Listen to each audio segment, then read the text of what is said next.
Is that you? Yeah. All right. Tacky Zach is watching. So wait, have you been on? Wait, did we stream in here before in this class? We did. When? In seventh. Way back. In 7th grade. Is that what you're talking about? Yeah. Now, why did my this computer just went cold on me? Sure. Well, you're on this stream, right, Tacky Zach?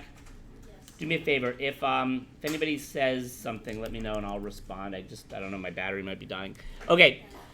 So, everybody should be, what I would suggest is go to arcade.makecode.com and you have a whole quest line around these quests. Okay? So arcade.makecode.com. And the way the quests read, has anybody looked at the quests yet? I'll show you a little bit about how those are going to look.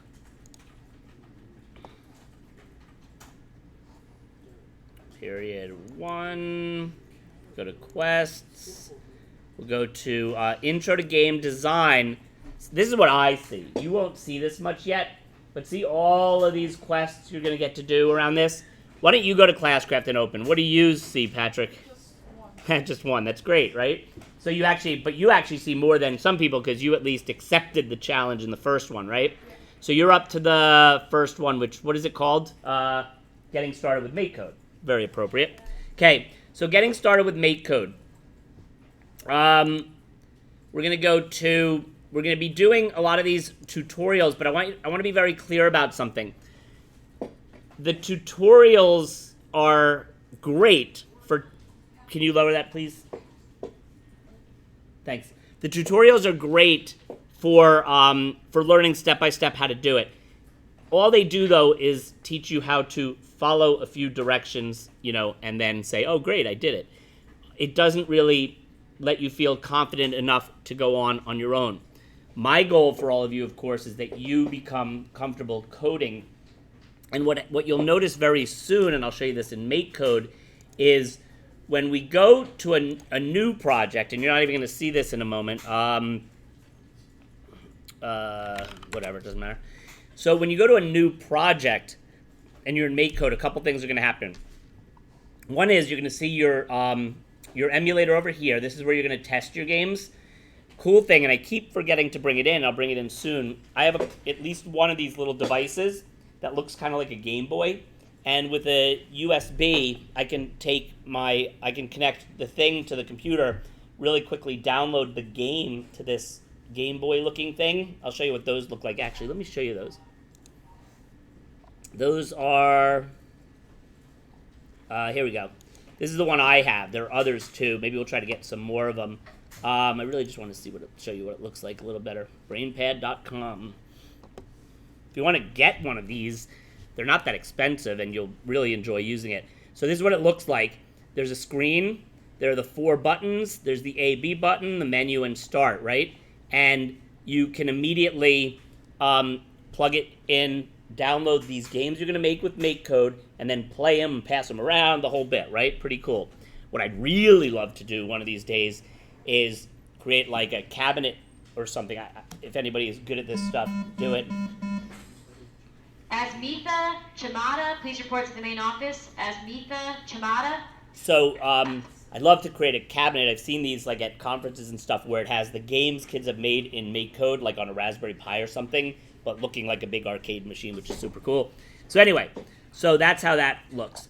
But what I was showing you is when you go to, like, let's say no, I don't want a new project. I'll just go to the one I started. When you're in here, you see your emulator over here, and then you see these. In MakeCode, we're going to call these drawers, okay? The drawers, the reason we call them that is once you open it, you'll see all the stuff in your drawer. So, like, your Sprite drawer is like your sock drawer, and you have a lot of socks in your sock drawer, right? So these are different commands you're going to ultimately be able to use just related to sprites. With the game controller or the controls and stuff, you're going to have all these options, etc. And then we go even to advanced, and there's so much more we can do, okay? So the breadth of what's possible in this is pretty intense. I like to refer to this as what we call a lot in things either in education or in coding, like there's a low floor, meaning it's really easy to learn, but a very high ceiling, meaning you have a lot of opportunity to grow within this. So that's what you see if you're just in a blank new project. If I go to what you're going to be doing, which is starting with something simple like, where is it? I think I have you doing some of the game design concepts. I have you go in an order that makes sense to me, and then ultimately to learn enough concepts and then to make your own game. But every one of these tutorials that you do, you're going to follow the tutorial, and then before you submit it to me, and I kind of explained this before, but I guess you didn't know exactly what I was talking about because we didn't do this yet. Every one of these games you create, or modifications you create, you're going to, you're going to do the tutorial, then you're going to modify it pretty dramatically, I hope, so that you start extending the capabilities by understanding the syntax or how the coding works, and then employ that to do cooler, more advanced things. Then you're going to write a blog post, a real simple blog post, where you're going to talk about what skills in programming you learned. You can always introduce it. Then what skills in programming did you learn? What challenges did you have? What did you do to modify it? And somewhere within that, you're going to also include a couple of screenshots. One maybe of the look of your game, and then one of the code so people can see it. And then even more important than that, every one of your blog posts is going to have a link where other people can actually click on and actually play your game. So this is going to be our way to very simply publish our games and share them. And the good ones I'll share out too. And I have some friends online like Topher James who loves playing all of your games. Topher James likes games. You hear that shout out, Topher? Did somebody comment anything in the chat yet or not really? Okay. So anyway, we're going to start with something called sprites. Now sprites in this example are going to be like the things that the characters like in a game that you're going to either draw and then maybe program. In some programming environments, it adds this thing where you make the sprite, which is just the picture, but then you might have an object that uses that sprite as the picture, but the object is what you program. In this case, we do that all kind of in a sprite. So when I go through the tutorial, see what happens up here?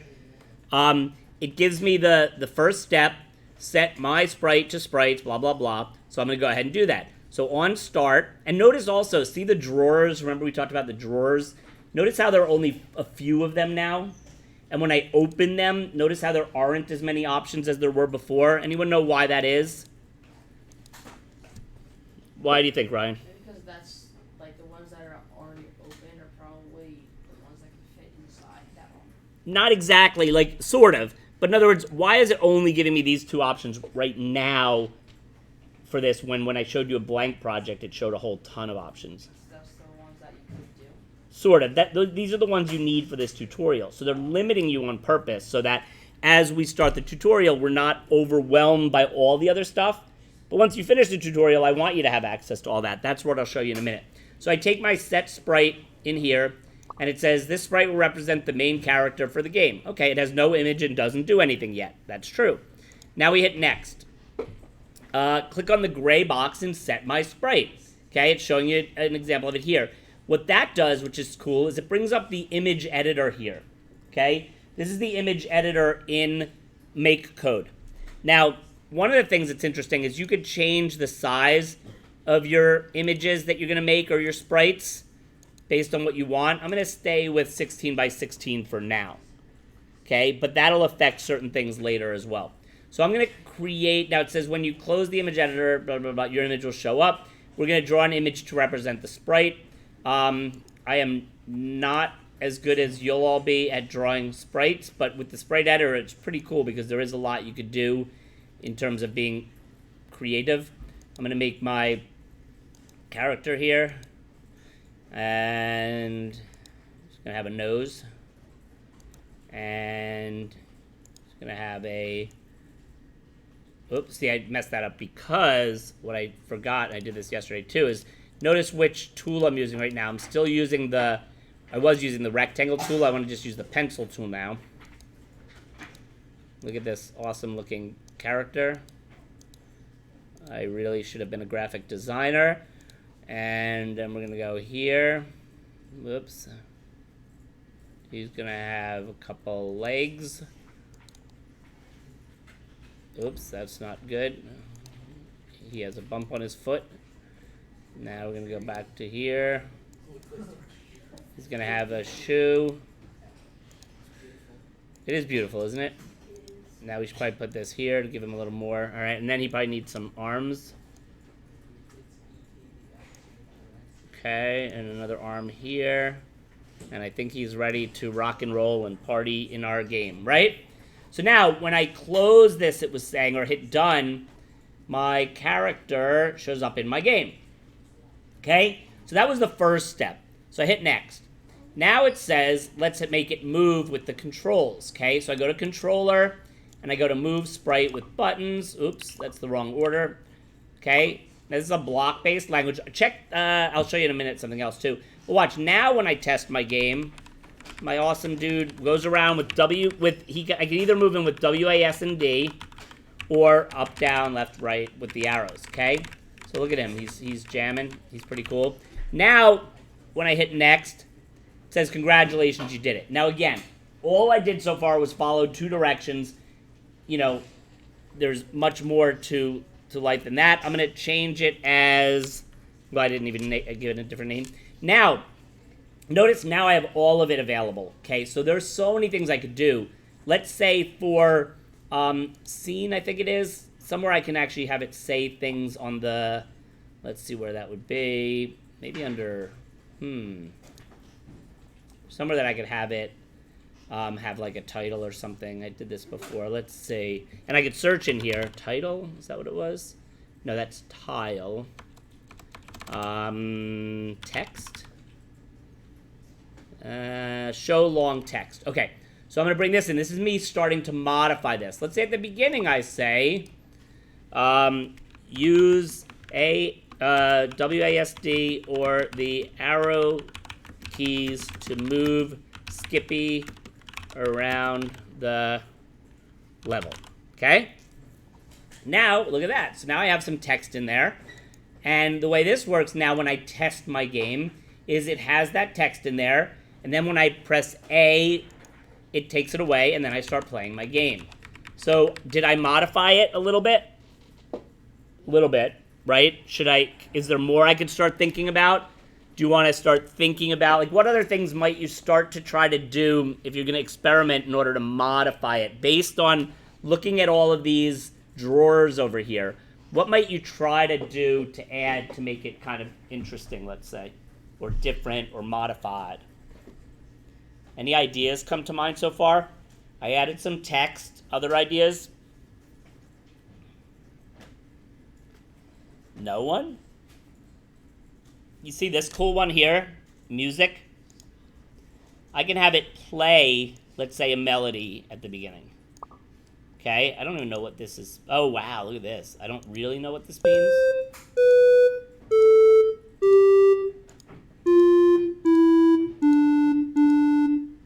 I don't know if that's, let's see. Oh, you know what's interesting? It would only let me play one on each of these lines, I guess. So I'm going to stop for a minute, and I'm going to go.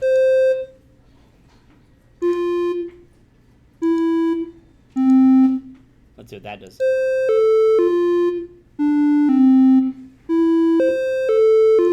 So isn't that the best thing you've ever heard? Oh, the annoying thing, though, is notice what did happen, though. So what did you notice that we would probably want to change in a way in this? Like in this case, how did the coding end up playing out in my awesome game? What happened first? The music. Why? It's the first thing in the code. Then it showed the thing until I got rid of that, and then it let me play. I wonder what would happen if I move, let's just try this for a second. Let's say I move this. I'm just curious if I move it here, if it does anything different.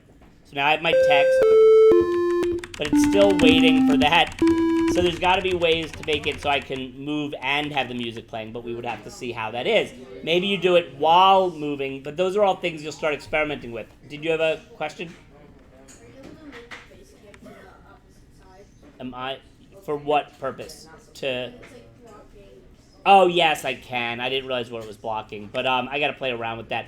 There are a lot of things I should be doing in OBS. Yes? Could you, like, wait, like for the game that you're gonna be playing at the end, could you like modify a game that's already been made? Yes. This, but like, Well, I mean, only a game that was made in this kind of language. yeah. But you could take anybody's, like here, let's take this, for example. Let's take Jumpy Platformer. Okay, I could open this. Now, right off the bat, and this is a neat way, too, to see, look at all that code, right? So I can play this, right? Move with the left and right buttons. Jump, blah, blah, blah. All right. So this is a platformer, right, that they made with this. Now, here's a good idea for you. To modify it, let's say I wanted to erase this guy. Or have him be only a... Well, no, we'll erase him. Well, let's say we did that. Watch what happens. Now, when I play the game... Oh, that's interesting. So it must somewhere... It's interesting because... I think there must be somewhere else that it redraws the sprite, because otherwise I thought it would have...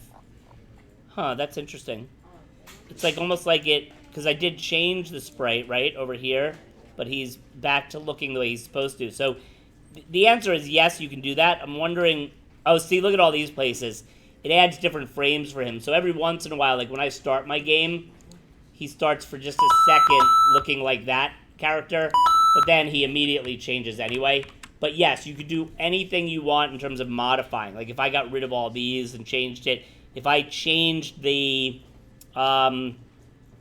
let's say when the space bar is pressed, gosh, so many things you could do. We would have to look through this and see. Some of them will be easier to work with than others, but you get the idea, Jeff? Okay, so now y'all are going to start working on these quests. And remember, each one will have a short blog post, but the nice thing about the blog post is it'll also include, and I'll show you how to do that. Let me go back home for a minute. If I go back to my Walking Hero one, look at this for 1 second so you understand how to do this. Two things, really. One is, if I click JavaScript here, I can see what my code looked like in JavaScript. And sometimes you might decide that it's going to be easier to, and look, that's even what the sprite looks like in there. You can decide to continue in code, in typing code or copying and pasting like JavaScript code, or you can do it back in blocks. Now, when you want to save it, if I hit share over here, notice how I would save it first. I'll call this Walking Hero Mr. Isaacs. Okay, then I publish the project, right? Now watch, see this whole thing? This is my link. If I copy this link and I go in another browser window or whatever, I can paste this, and here's my game where other people can play it, like Topher James.